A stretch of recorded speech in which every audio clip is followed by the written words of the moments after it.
Raiden ingti indoor stadium masai hemalong ason patu ason amu patu pon bomlo.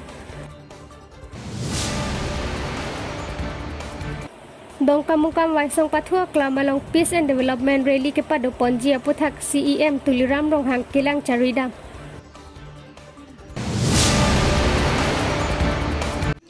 Inglong kiri berta pen niri sami rup talin teran pi non arju itha bertang ton pen.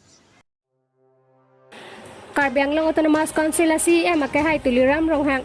non owe kimia tumapan patua natu kapaprang dunang jipu mata ponsi ingkoi ratrok nong duar bagori constituency apanta mini stadium 10 crore sa tangka panong piponsi kimrang ponlo lason si pini preni phai kre siar ni ingkoi ratrok nong duar bagori constituency ang kangpi daithor mini stadium alongta local MAC Forest Development Board Chairman Richard Tok bisitami alang li constituency alongta owe kimia tumapan patua natu kapaprang dunang jipu si mata pon labangso aday thor mini stadium along kim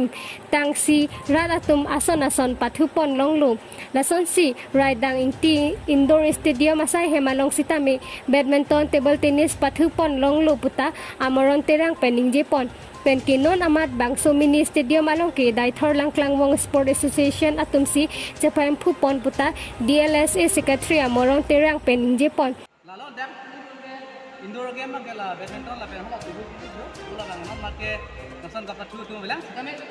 gaithor mini stadium arlo bang ke giliri ben chenglo football ka patu apil ben chenglo volleyball la pen basketball hi dado kami non amat ke tum initiative li bang ke dak badminton bang ka patu apai bang dulo la pen first time kapre ka tum tame dak na patu dum me na patu dum kali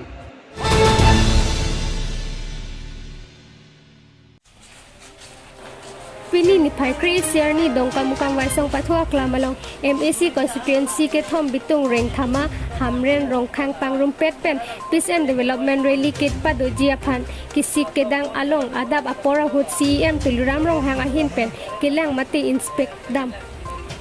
dong kamukam pen inglong kiri aberta